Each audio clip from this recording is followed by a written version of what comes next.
مرحوم ملا صاحب پر کور د امریکایي خاص ځواک ډیلټا فورس د عملیاتو کیسه. تیر ورځ چې کله د امریکا ولسمشر ډونالد ټرمپ له خپلو مهمو جنرالانو او وزیرانو سره د خبري کانفرانس دریځ ته ودرېد ترڅو د وینزویلا د ولسمشر نیکلاس مادورو د نیولو داستان بیان کړي، نو له هر څه مخکې د امریکایي پوځ د خاص ځواک ډیلټا فورس په توصیف خوله خلاصه کړه. هغه ډیلټا فورس د ځمکې پر مخ تر ټولو ښه روزل شوی چټک او کاري ځواک وباله چې په هیښوونکو عملیاتو کې د وینزویلا مشر او د هغه میرمن ژوندي نیولي پرته له دې چې کوم زیان ورته ورسیږي. دلته باید یاد کړو چې د امریکا هم دې پوځي ګروپ په افغانستان د یرغل په لومړیو کې د ورته عملیاتو له لارې په کندهار کې د مرحوم ملا صاحب د نیولو هڅه هم کړې وه. دا چې د ټرمپ په تعبیر د نړۍ تر ټولو ښه روزل شوي ځواک ته په افغانستان کې څه ورپېښ شوي وو، راځئ د ثالث عمر کتاب پاڼې راوړو چې په 288 مخ کې لیکلي.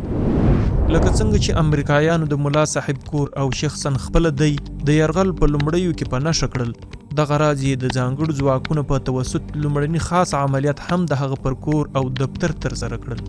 د میزان په 28مه چې د اکتوبر له 20 سره سمون خوري، د امریکا پوځ د ملا صاحب د شهیدولو او یا هم ژوندي نیولو په هدف د کندهار ښار په لمن کې پر هغه ودانۍ چاپه واچوله چې ملا صاحب د کور او د امارت د مقام او یا دفتر په حیث ترې کار اخیست. د امریکایي منابعو په استناد د دې عملیاتو په لړ کې چې د ډیلټا فورس په نوم د امریکا د خاصو ځواکونو او کمانډویانو لخوا ترسره شول، لومړی د سلو په شاوخوا کې امریکایي کمانډویان د کندهار ښار څخه 15 میله جنوب لویدیځ ته د ریګ په ساحه کې په یو ناکاره هوایي ډګر کې ښکته شول ترڅو د ملا صاحب په کور د عملیاتو کوونکو پوځیانو سره د ضرورت په وخت کې همکاري وکړي.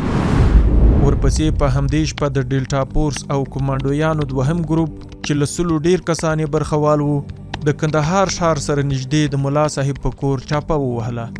دوی د ملا صاحب د کور په شاوخوا کې له چورلکو پیاده شول. لومړی کمانډویانو او په سر ګرځېدونکو چورلکو زرګونه مرمۍ وورولې ترڅو که احتمالي خطر وي له منځه به ولاړ شي. خو د ملا صاحب د کور ساتونکو مجاهدینو په پیل کې له دوی سره مزاحمت ونه کړ. هغوی پوهېدل چې کور تخلیه شوی، که امریکایان ورداخل هم شي کوم څه به ترلاسه نه کړي.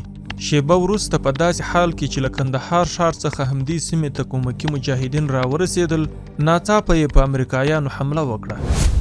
تحقیقاتي خبریال سیمور هیرش د دې عملیاتو په اړه په خپله تحقیقاتي مقاله کې د امریکایي کمانډویانو له قوله لیکلي.